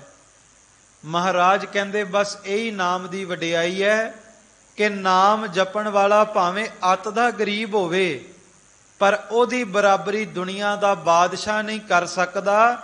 ਬਾਦਸ਼ਾਹ ਦੀ ਜੈ ਜੈਕਾਰ ਉਦੋਂ ਤੱਕ ਹੈ ਜਦੋਂ ਤੱਕ ਉਹਦਾ ਸਰੀਰ ਮੌਜੂਦ ਹੈ, ਪਰ ਨਾਮ ਨੂੰ ਜਪਣ ਵਾਲੇ ਦੀ ਜੈ ਜੈਕਾਰ ਉਦੋਂ ਵੀ ਹੋਵੇਗੀ ਜਦੋਂ ਨਾਮ ਜਪਣ ਵਾਲੇ ਦਾ ਸਰੀਰ ਵੀ ਨਾ ਹੋਵੇ। ਮਹਾਰਾਜ ਕਹਿੰਦੇ ਇਹ ਨਾਮ ਦੀ ਵਡਿਆਈ ਹੈ ਕਿ ਜਿਸ ਨੀਚ ਕੋ ਕੋਈ ਨਾ ਜਾਣੈ, ਨਾਮ ਜਪਤ ਉਹ ਚੌਕੁੰਟ ਮਾਨੈ। ਨੀਚ ਜਾਤ ਹਰ ਜਪਤਿਆਂ ਉੱਤਮ ਪਦਵੀ ਪਾਏ। ਕਿ ਨੀਵੀਂ ਜਾਤ ਵਾਲਾ ਵੀ ਭਾਵੇਂ ਲੋਕ ਕਹਿੰਦੇ ਹੋਣ, ਨਾਮ ਨੂੰ ਗਲਵਕੜੀ ਪਾ ਲਵੇ, ਨਾਮ ਦਾ ਪੱਲਾ ਪਕੜ ਲਵੇ ਤੇ ਉਹਦੀ ਹਸਤੀ ਦੁਨੀਆ ਤੋਂ ਮਿਟਦੀ ਨਹੀਂ। ਇਸੇ ਕਰਕੇ ਗੁਰੂ ਤੇਗ ਬਹਾਦਰ ਜੀ ਨੇ ਕਿਹਾ, ਨਾਮ ਰਹਿਓ ਸਾਧੂ ਰਹਿਓ, ਰਹਿਓ ਗੁਰੂ ਗੋਬਿੰਦ, ਕਹੋ ਨਾਨਕ ਇਹ ਜਗਤ ਮੈਂ ਕਿਨ ਜਪਿਓ ਗੁਰਮੰਤ। ਕਹਿੰਦੇ ਦੁਨੀਆ ਵਿੱਚ ਸਭ ਕੁਝ ਖਤਮ ਹੋ ਸਕਦਾ ਹੈ ਪਰ ਦੋ ਚੀਜ਼ਾਂ ਕਦੇ ਖਤਮ ਨਹੀਂ ਹੋ ਸਕਦੀਆਂ। ਸਭ ਤੋਂ ਪਹਿਲਾ ਪ੍ਰਮਾਤਮਾ ਦਾ ਨਾਮ ਤੇ ਦੂਸਰਾ ਪ੍ਰਮਾਤਮਾ ਦੇ ਨਾਮ ਨੂੰ ਜਪਣ ਵਾਲਾ ਪ੍ਰਮਾਤਮਾ ਦਾ ਪਿਆਰਾ ਕਦੇ ਖਤਮ ਨਹੀਂ ਹੋ ਸਕਦਾ। ਸੋ ਖਾਲਸਾ ਜੀ, ਸਤਿਗੁਰੂ ਕਹਿੰਦੇ ਜੇ ਉਹਨੂੰ ਭਾਵੇ ਨਾ ਤਾਂ ਹੀ ਬੰਦਾ ਗੁਣ ਗਾ ਸਕਦਾ ਹੈ, ਨਾਮ ਜਪ ਸਕਦਾ ਹੈ। ਇਸ ਲਈ ਉਹਦੇ ਚਰਨਾਂ ਵਿੱਚ ਅਰਦਾਸ ਕਰਨੀ ਹੈ ਕਿ ਪ੍ਰਮਾਤਮਾ ਤੂੰ ਕਿਰਪਾ ਕਰ, ਸਾਡੀ ਝੋਲੀ ਵਿੱਚ ਬੰਦਗੀ ਪਾ ਦੇ। ਵੇਖੋ ਬਾਬਾ ਫਰੀਦ ਦੀ ਕਿੰਨੀ ਬੰਦਗੀ ਸੀ, ਪਰ ਬਾਬਾ ਫਰੀਦ ਜੀ ਨੇ ਜਦੋਂ ਖੁਦਾ ਕੋਲੋਂ ਮੰਗਿਆ, ਕੀ ਮੰਗਿਆ? ਤੇਰੀ ਪਨਹਿ ਖੁਦਾਏ ਤੂੰ ਬਖਸ਼ੰਦਗੀ, ਸੇਖ ਫਰੀਦੈ ਖੈਰ ਦੀਜੈ ਬੰਦਗੀ। ਕਿ ਜੇ ਤਰੁੱਠਿਆ ਤੇ ਕਿਰਪਾ ਕਰਦੇ, ਮੇਰੀ ਝੋਲੀ ਵਿੱਚ ਬੰਦਗੀ ਦੀ ਦਾਤ ਪਾ ਦੇ, ਭਗਤੀ ਦੀ ਦਾਤ ਪਾ ਦੇ। ਅੱਗੇ ਸਤਿਗੁਰੂ ਬਖਸ਼ਿਸ਼ ਕਰਦੇ ਨੇ, ਤੇਰੇ ਘਰ ਸਦਾ ਸਦਾ ਹੈ ਨਿਆਉ। ਨਿਆਂ ਹੈ ਗੁਰੂ ਦੇ ਘਰ ਦੇ ਵਿੱਚ। ਹੋ ਸਕਦਾ ਦੁਨੀਆ ਵਿੱਚ ਕੋਈ ਤੁਹਾਨੂੰ ਧੋਖਾ ਦੇ ਜਾਵੇ, ਦੁਨੀਆ ਵਿੱਚ ਕੋਈ ਤੁਹਾਡੇ ਨਾਲ ਧੱਕਾ ਕਰ ਜਾਵੇ, ਦੁਨੀਆ ਵਿੱਚ ਕੋਈ ਤੁਹਾਡੇ ਨਾਲ ਬੇਨਿਆਈ ਕਰ ਜਾਵੇ।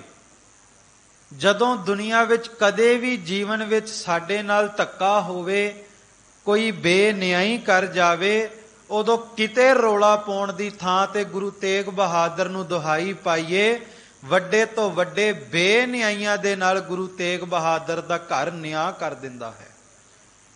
ਖਾਲਸਾ ਜੀ, ਕਿਉਂਕਿ ਰੱਬ ਦੇ ਕਿਸੇ ਦਾ ਭੈ ਨਹੀਂ, ਨਾ ਰੱਬ ਨੂੰ ਕਿਸੇ ਦਾ ਭੈ ਹੈ, ਤੇ ਨਾ ਹੀ ਰੱਬ ਨੂੰ ਕਿਸੇ ਦੀ ਮੁਹਤਾਜਗੀ ਹੈ। ਜਿਹੜਾ ਰੱਬ ਦੇ ਬੰਦਿਆਂ ਦੇ ਨਾਲ ਬੇਨਿਆਈ ਕਰਦਾ ਹੈ, ਉਸ ਬਾਤ ਦਾ ਨਿਆਂ ਫਿਰ ਰੱਬ ਆਪ ਕਰਦਾ ਹੈ। ਕਹਿੰਦੇ ਜਦੋਂ ਗੁਰੂ ਤੇਗ ਬਹਾਦਰ ਜੀ ਤੇ ਬਾਬੇ ਬਕਾਲੇ ਦੀ ਧਰਤੀ ਤੇ ਗੋਲੀ ਚਲਾਈ ਨਾ ਧੀਰ ਮੱਲ ਨੇ, ਤੇ ਸਤਿਗੁਰੂ ਗੁਰੂ ਤੇਗ ਬਹਾਦਰ ਸੱਚੇ ਪਾਤਸ਼ਾਹ ਮੁਸਕਰਾ ਪਏ। ਤੇ ਬਾਬਾ ਮੱਖਣ ਸ਼ਾਹ ਜੀ ਕਹਿੰਦੇ, ਸਤਿਗੁਰੂ ਗੋਲੀ ਚਲਾਈ, ਆਮ ਬੰਦੇ ਨਾਲ ਕੋਈ ਝਗੜਾ ਕਰੇ, ਈਰਖਾ ਕਰੇ, ਬਦਸਲੂਕੀ ਕਰੇ, ਆਮ ਬੰਦਾ ਕ੍ਰੋਧਿਤ ਵੀ ਹੋ ਜਾਂਦਾ ਹੈ, ਮੰਦਾ ਚੰਗਾ ਵੀ ਬੋਲ ਲੈਂਦਾ ਹੈ। ਤੁਹਾਡੀ ਮੁਸਕਰਾਹਟ ਦਾ ਕਾਰਨ ਕੀ ਹੈ? ਸਤਿਗੁਰੂ ਗੁਰੂ ਤੇਗ ਬਹਾਦਰ ਕਹਿੰਦੇ, ਮੱਖਣ ਸ਼ਾਹ ਚੇਤੇ ਰੱਖੀ, ਜਿਹੜਾ ਰੱਬ ਦੇ ਬੰਦਿਆਂ ਦੇ ਨਾਲ ਈਰਖਾ ਕਮਾਉਂਦਾ ਹੈ, ਰੱਬ ਦੇ ਬੰਦਿਆਂ ਨਾਲ ਧੱਕਾ ਕਰਦਾ ਹੈ, ਉਹਦਾ ਜਵਾਬ ਫਿਰ ਰੱਬ ਦੇ ਬੰਦਿਆਂ ਨੂੰ ਨਹੀਂ ਦੇਣਾ ਪੈਂਦਾ, ਉਹਦਾ ਜਵਾਬ ਰੱਬ ਆਪ ਆ ਕੇ ਦਿੰਦਾ ਹੈ। ਭਗਤ ਨਾਮਦੇਵ ਜੀ ਨੂੰ ਧੱਕੇ ਦਿੱਤੇ ਗਏ ਮੰਦਰ ਦੇ ਵਿੱਚੋਂ, ਬੇਨਿਆਈ ਹੋਈ, ਪਰ ਰੱਬ ਦੇ ਘਰ ਨੇ ਨਿਆਂ ਕੀਤਾ। ਫੇਰ ਦਿਆ ਦੇਹਰਾ ਨਾਮੇ ਕੋ ਪੰਡੀਅਨ ਕੋ ਪਿਛਵਾਰ ਲਾ। ਰੱਬ ਦੇ ਘਰ ਨੇ ਐਸਾ ਮਹਾਨ ਨਿਆਂ ਕੀਤਾ, ਪ੍ਰਗਟ ਹੋ ਕਰਕੇ ਆਪਣੇ ਮੰਦਰ ਨੂੰ ਘੁਮਾ ਕੇ ਭਗਤ ਵੱਲ ਮੁਖ ਕਰ ਦਿੱਤਾ। ਸੋ ਇਸ ਕਰਕੇ ਸਤਿਗੁਰੂ ਨੇ ਕਿਹਾ ਵੀ ਤੇਰੇ ਘਰ ਸਦਾ ਸਦਾ ਹੈ ਨਿਆਉ, ਕਿ ਰੱਬ ਦੇ ਘਰ ਦੇ ਵਿੱਚ ਸਦਾ ਨਿਆਂ ਹੈ। ਸੋ ਸਤਿਗੁਰੂ ਸੱਚੇ ਪਾਤਸ਼ਾਹ ਜੀ ਕਹਿੰਦੇ ਅੱਗੇ, ਸਾਚੇ ਸਾਹਿਬ ਲਖ ਅਭੇਵ। ਕਹਿੰਦੇ ਜਿਹਦੇ ਘਰ ਵਿੱਚ ਨਿਆਂ ਹੈ ਨਾ ਸਦਾ ਸਦਾ, ਉਹਦੇ ਘਰ ਦੀ ਇੱਕ ਵਡਿਆਈ ਹੈ, ਉਹਦੀ ਇੱਕ ਸ਼ਖਸੀਅਤ ਮਹਾਨ ਹੈ। ਸਭ ਤੋਂ ਪਹਿਲੀ ਉਹ ਸੱਚਾ ਹੈ। ਸੱਚਾ ਦਾ ਭਾਵ ਇਹ ਨਹੀਂ ਵੀ ਜੇ ਕੋਈ ਦੁਨੀਆ ਵਿੱਚ ਸੱਚ ਬੋਲੇ ਤੇ ਆਪਾਂ ਕਵਾਂਗੇ ਮੈਂ ਵੀ ਸੱਚਾ ਹਾਂ, ਮੈਂ ਸੱਚ ਬੋਲਦਾ ਹਾਂ। ਇੱਕ ਤਾਂ ਸੱਚੇ ਦਾ ਭਾਵ ਇਹ ਹੋਇਆ ਵੀ ਮੈਂ ਸੱਚ ਬੋਲਦਾ ਹਾਂ, ਮੈਂ ਵੀ ਸੱਚਾ ਇਨਸਾਨ ਹਾਂ। ਪਰ ਇੱਥੇ ਸੱਚੇ ਦਾ, ਗੁਰਬਾਣੀ ਵਿੱਚ ਸੱਚੇ ਦਾ ਭਾਵ ਇਹ ਹੈ ਕਿ ਦੁਨੀਆ ਵਿੱਚ ਜੋ ਵੀ ਨਜ਼ਰ ਆ ਰਿਹਾ ਇਹ ਕੂੜ ਕਪਟ ਹੈ, ਇਹ ਸਭ ਕੁਝ ਝੂਠ ਹੈ, ਇੱਕ ਦਿਨ ਖਤਮ ਹੋ ਜਾਵੇਗਾ। ਦੁਨੀਆ ਦਾ ਆਕਾਰ ਖਤਮ ਹੋ ਸਕਦਾ ਹੈ, ਪਰ ਰੱਬ ਇਸ ਕਰਕੇ ਸੱਚਾ ਹੈ ਕਿ ਦੁਨੀਆ ਤੇ ਖਤਮ ਹੋ ਸਕਦੀ ਹੈ, ਦੁਨੀਆ ਨੂੰ ਬਣਾਉਣ ਵਾਲਾ ਖਤਮ ਨਹੀਂ ਹੋ ਸਕਦਾ। ਇਸ ਕਰਕੇ ਰੱਬ ਸੱਚਾ ਹੈ। ਆਦ ਸੱਚ ਜੁਗਾਦ ਸੱਚ ਹੈ ਭਈ ਸੱਚ, ਨਾਨਕ ਹੋਸੀ ਭੀ ਸੱਚ। ਰੱਬ ਸਦਾ ਸੱਚਾ ਸੀ, ਸੱਚਾ ਹੈ, ਆਉਣ ਵਾਲੇ ਸਮੇਂ ਵਿੱਚ ਸਦਾ ਸੱਚ ਕਰਕੇ ਵਰਤੇਗਾ। ਰੱਬ ਨੂੰ ਮਕਾਉਣ ਵਾਲਾ ਦੁਨੀਆ ਤੇ ਕੋਈ ਵੀ ਨਹੀਂ ਜਨਮਿਆ। ਇਸੇ ਕਰਕੇ ਗੁਰੂ ਗੋਬਿੰਦ ਸਿੰਘ ਮਹਾਰਾਜ ਸੱਚੇ ਪਾਤਸ਼ਾਹ ਜੀ ਨੇ ਬਚਿੱਤਰ ਨਾਟਕ ਦੇ ਵਿੱਚ ਕਿਹਾ, ਕਿਰਿਆ ਕਾਲ ਜੂ ਕੀ ਕਿਨਹੂ ਨਾ ਬਚਾਨੀ, ਕਿਰਿਆ ਕਾਲ ਜੂ ਕੀ ਕਿਨਹੂ ਨਾ ਜਾਨੀ। ਕਹਿੰਦੇ ਉਸ ਅਕਾਲ ਪੁਰਖ ਵਾਹਿਗੁਰੂ ਦੀ ਖੇਡ ਨੂੰ ਕੋਈ ਨਹੀਂ ਜਾਣ ਸਕਦਾ, ਸਮਝ ਸਕਦਾ। ਪਰਮਾਤਮਾ ਅਕਾਲ ਪੁਰਖ ਦਾ ਕੋਈ ਅੰਤ ਨਹੀਂ ਪਾ ਸਕਦਾ, ਕਿਉਂਕਿ ਪਰਮਾਤਮਾ ਸਦਾ ਅਟਲ ਰਹੇਗਾ ਤੇ ਦੁਨੀਆ ਦੇ ਲੋਕ ਜੰਮਦੇ ਰਹਿਣਗੇ, ਮਰਦੇ ਰਹਿਣਗੇ, ਮੁੜ ਕੇ ਫਿਰ ਜੰਮਦੇ ਰਹਿਣਗੇ। ਤੇ ਦੂਸਰਾ ਸਤਿਗੁਰੂ ਨੇ ਸ਼ਬਦ ਵਰਤਿਆ ਅਲਖ ਅਭੇਵ, ਕਿ ਉਹ ਅਕਾਲ ਪੁਰਖ ਵਾਹਿਗੁਰੂ ਪਰਮਾਤਮਾ ਉਹਦਾ ਕੋਈ ਸਹੀ ਸਰੂਪ ਨਿਸ਼ਚਿਤ ਦਾਅਵੇ ਨਾਲ ਬਿਆਨ ਨਹੀਂ ਕਰ ਸਕਦਾ। ਕੋਈ ਕਵੇ ਕਿ ਉਹ ਸਫੇਦ ਵਸਤਰ ਹੀ ਪਾਉਂਦਾ, ਮਹਾਰਾਜ ਕਹਿੰਦੇ ਨਹੀਂ, ਰੰਗ ਸਭੈ ਨਾਰਾਇਣੇ ਜੇਤੇ ਮਨ ਭਾਵਨ। ਕੋਈ ਕਵੇ ਕਿ ਕੇਵਲ ਸਾਡੇ ਮਜ਼ਹਬ ਵਿੱਚ ਜਿਹੜਾ ਰੱਬ ਹੈ ਉਹੀ ਸੱਚਾ ਹੈ, ਮਹਾਰਾਜ ਕਹਿੰਦੇ ਨਹੀਂ, ਉਹ ਮਜ਼ਹਬਾਂ ਤੋਂ, ਧਰਮਾਂ ਤੋਂ, ਫਿਰਕਿਆਂ ਤੋਂ ਨਿਆਰਾ ਹੈ। ਕਹਿੰਦੇ ਉਸ ਪਰਮਾਤਮਾ ਦਾ ਕੋਈ ਇੱਕ ਰੂਪ ਨਹੀਂ, ਬਲਕਿ ਜਿੰਨੇ ਵੀ ਰੂਪ ਨਜ਼ਰ ਆ ਰਹੇ ਨੇ ਸਾਰੇ ਹੀ ਪਰਮਾਤਮਾ ਦੇ ਵਰਤ ਰਹੇ ਆ। ਇਸੇ ਕਰਕੇ ਗੁਰੂ ਗੋਬਿੰਦ ਸਿੰਘ ਮਹਾਰਾਜ ਜੀ ਨੇ ਅਕਾਲ ਉਸਤਤ ਸਾਹਿਬ ਦੇ ਵਿੱਚ ਸ਼ਬਦ ਵਰਤੇ, ਬੰਗ ਕੇ ਬੰਗਾਲੀ ਫਿਰਹੰਗ ਕੇ ਫਿਰੰਗਾ ਵਾਲੀ, ਦਿੱਲੀ ਕੇ ਦਿਲਵਾਲੀ ਤੇਰੀ ਆਗਿਆ ਮੈਂ ਚੱਲਤ ਹੈ। ਰੋਹ ਕੇ ਰੁਹੇਲੇ ਮਾਗ ਦੇਸ਼ ਕੇ ਮਗੇਲੇ ਵੀਰ, ਬੰਗਸੀ ਬੁੰਦੇਲੇ ਪਾਪ ਪੁੰਜ ਕੋ ਮਲਤ ਹੈ। ਗੋਖਾ ਗੁਣ ਗਾਵੈ ਚੀਨ ਮਚੀਨ ਕੇ ਸੀਸ ਨਿਆਵੈ, ਤਿਬਤੀ ਧਿਆਏ ਦੋਖ ਦੇ ਕੋ ਦਲਤ ਹੈ। ਜਿਨੈ ਤੋਹੇ ਧਿਆਇਓ ਤਿਨੈ ਪੂਰਨ ਪ੍ਰਤਾਪ ਪਾਇਓ, ਸਰਬ ਧਨ ਧਾਮ ਫਲ ਫੂਲ ਸੋ ਫਲਤ ਹੈ। ਕਹਿੰਦੇ ਜੇ ਬੰਗਾਲੀ ਲੋਕ ਕਹਿਣ ਰੱਬ ਕੇਵਲ ਬੰਗਾਲੀਆਂ ਦਾ, ਜਾਂ ਰੱਬ ਕੇਵਲ ਫਰੰਗੀਆਂ ਦਾ, ਗੋਰਖਿਆਂ ਦਾ, ਤਿੱਬਤੀਆਂ ਦਾ, ਕਹਿੰਦੇ ਨਹੀਂ, ਜਿੰਨੇ ਵੀ ਫਿਰਕੇ ਨੇ, ਜਿੰਨੀਆਂ ਵੀ ਜਾਤੀਆਂ ਨੇ, ਜਿੰਨੇ ਵੀ ਧਰਮ ਨੇ, ਸਾਰੇ ਧਰਮਾਂ ਦੇ ਵਿੱਚ ਇੱਕੋ ਰੱਬ, ਇੱਕੋ ਪਰਮਾਤਮਾ ਵਰਤ ਰਿਹਾ ਹੈ, ਵੱਖਰਾ ਨਹੀਂ ਵਰਤ ਰਿਹਾ। ਏਕਾ ਮਾਈ ਜੁਗਤ ਵਿਆਈ ਤਿੰਨ ਚੇਲੇ ਪ੍ਰਵਾਨ, ਇੱਕ ਸੰਸਾਰੀ ਇੱਕ ਭੰਡਾਰੀ ਇੱਕ ਲਾਏ ਦੀਵਾਨ। ਇਸੇ ਕਰਕੇ ਜਾਪ ਸਾਹਿਬ ਵਿੱਚ ਕਿਹਾ ਅਲੇਖ ਹੈ ਅਭੇਖ ਹੈ ਪਰਮਾਤਮਾ, ਤੇਰਾ ਕੋਈ ਇੱਕ ਰੂਪ ਨਹੀਂ, ਸਾਰੇ ਰੂਪ ਤੇਰੇ ਨੇ, ਤੇ ਦੂਸਰਾ ਤੇਰਾ ਕੋਈ ਇੱਕ ਭੇਸ ਵੀ ਨਹੀਂ। ਜਿੰਨੇ ਵੀ ਭੇਸ ਨਜ਼ਰ ਆ ਰਹੇ ਨੇ ਸਾਰੇ ਭੇਸ ਹੀ ਤੇਰੇ ਨੇ। ਇਸੇ ਕਰਕੇ ਸਤਿਗੁਰੂ ਸੱਚੇ ਪਾਤਸ਼ਾਹ ਜੀ ਨੇ ਕਿਹਾ ਸੀ ਕਿ ਕੇਵਲ ਬਾਹਰੀ ਭੇਖ ਨਾਲ ਹੀ ਨਹੀਂ, ਪਰਮਾਤਮਾ ਪ੍ਰੇਮ ਨਾਲ ਮਿਲਦਾ ਹੈ। ਅੱਗੇ ਸਤਿਗੁਰੂ ਬਖਸ਼ਿਸ਼ ਕਰਦੇ ਨੇ, ਨਾਨਕ ਲਾਇਆ ਲਾਗਾ ਸੇਵ। ਕਹਿੰਦੇ ਉਹਦੀ ਸੇਵਾ ਦੇ ਵਿੱਚ ਉਹੀ ਲੱਗਦਾ ਜਿਹਨੂੰ ਆਪ ਬਖਸ਼ਿਸ਼ ਦੇ ਕੇ, ਰਹਿਮਤ ਦੇ ਕੇ ਲਾ ਲਵੇ। ਜਿਨ ਕਉ ਨਦਰ ਕਰਮ ਤਿਨਕਾਰ, ਨਾਨਕ ਨਦਰੀ ਨਦਰ ਨਿਹਾਲ। ਜਿਨ੍ਹਾਂ ਤੇ ਆਪ ਰਹਿਮਤ ਬਖਸ਼ਿਸ਼ ਕਰ ਦਵੇ ਨਾ, ਉਹੀ ਉਹਦੀ ਸੇਵਾ ਵਿੱਚ ਲੱਗਦਾ, ਉਹੀ ਸੇਵਾ ਵਿੱਚ ਲੱਗ ਸਕਦਾ ਜਿਹਦੇ ਵੱਲ ਗੁਰੂ ਦੀ ਨਿਗਾਹ ਹੋ ਜਾਵੇ। ਇੱਕ ਸਾਖੀ ਸੁਣਾਵਾਂ ਮੈਂ ਆਪ ਜੀ ਦੇ ਚਰਨਾਂ ਦੇ ਵਿੱਚ। ਸਤਿਗੁਰੂ ਗੁਰੂ ਤੇਗ ਬਹਾਦਰ ਜੀ ਦਾ ਇੱਕ ਸਿੱਖ ਹੋਇਆ ਰਾਮਦੇਵ। ਧਮਧਾਨ ਸਾਹਿਬ ਦੀ ਧਰਤੀ ਤੇ ਮਹਾਰਾਜ ਦੇ ਚਰਨਾਂ ਵਿੱਚ ਹਾਜ਼ਰ ਹੋਏ।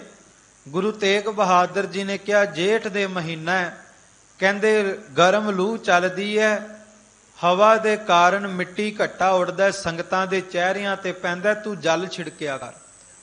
ਕਹਿੰਦੇ ਉਸਨੇ ਸਿਰ ਤੇ ਗਾਗਰ ਰੱਖ ਕੇ ਸਾਰਾ ਦਿਨ ਜਲ ਦਾ ਛਿੜਕਾਅ ਕਰਨਾ। ਇੰਨੀ ਕੇ ਸ਼ਿੱਦਤ ਦੇ ਨਾਲ ਗੁਰੂ ਕੇ ਚਰਨਾਂ ਵਿੱਚ ਸੇਵਾ ਕਰਨੀ, ਇਸ ਤਰ੍ਹਾਂ ਲੱਗਣਾ ਜਿਵੇਂ ਮੀਂਹ ਪੈ ਗਿਆ ਹੋਵੇ।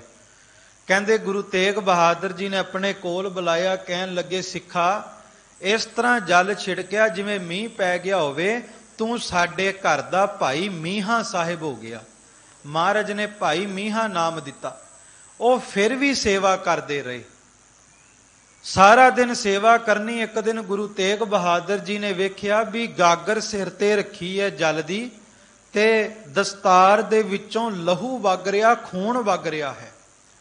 ਕਹਿੰਦੇ ਗੁਰੂ ਤੇਗ ਬਹਾਦਰ ਜੀ ਆਸਣ ਤੋਂ ਖੜੇ ਹੋ ਕੇ ਕੋਲ ਗਏ, ਸਿਰ ਤੋਂ ਜਲ ਦੀ ਗਾਗਰ ਹੇਠਾਂ ਜ਼ਮੀਨ ਤੇ ਰੱਖੀ ਆਪਣੇ ਹੱਥਾਂ ਦੇ ਨਾਲ। ਵੇਖੋ ਸੇਵਾ ਕੈਸੀ ਹੈ, ਤੂੰ ਮੇਰੋ ਪਿਆਰੋ ਤਾਂ ਕੈਸੀ ਭੂਖਾ, ਤੂੰ ਮਨ ਵਸਿਆ ਲਗੈ ਨਾ ਦੁਖਾ। ਸਤਿਗੁਰੂ ਦੇ ਪਿਆਰ ਵਿੱਚ ਭਿੱਜ ਕੇ ਸੇਵਾ ਕਰਦਾ ਸੀ।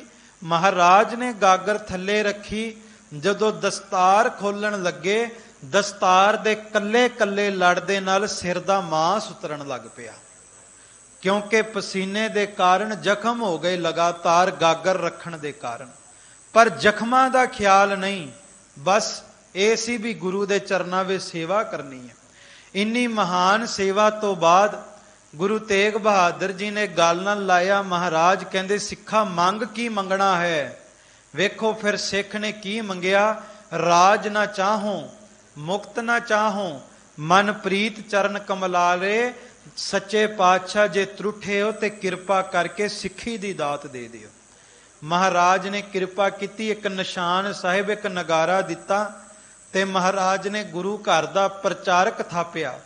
कहंदे उन्हां ने बहुत सिੱਖੀ ਦਾ प्रचार किया। पहली सी सेवा, दूसरी हुण निमरता वेखो कि नानक लाया लागा सेव। ये नहीं मैं सेवा की है, उन्हें लाया सेवा तां हुई है। कहंदे गुरु तेग बहादुर जी तो बाद 10वें पातशाह आनंदपुर साहिब की धरती ते तख्त ते शुभाएमान होए। भाई मीहा साहिब निशान नगारा लैके आनंदपुर की धरती ते पहुंचे। अंदर कीर्तन चलदा सी। भाई मीहा साहिब ने नगारे ते चोभां ला दित्तियां। कलगियां वाले पातशाह वीर रस विच पुछदे आ कि चल रहे कीर्तन विच नगारे ते चोभां क्यों? इहदा निशान नगारा खोलिया जावे। कहंदे भाई मीहा साहिब तो निशान नगारा खोलिया गया ते भाई मीहा साहिब संगत विच आके बैठ गए। रोस नहीं किता कि खोया क्यों, संगत विच बैठ गए। कलगियां वाले ने हस के कहा, मीहा तेरा निशान नगारा किथे है? अज कोई 2 साल 3 साल प्रचार करके सोचदा मैं प्रचार किया। भाई मीहे नूं क्या तेरा निशान नगारा किथे है? गल विच पल्ला पा के कहंदा, महाराज 9वें जामे विच तुसां ने दिता सी, मेरा नहीं सी। 9वें जामे विच तुसां ने दिता, 10वें जामे विच लै लिया।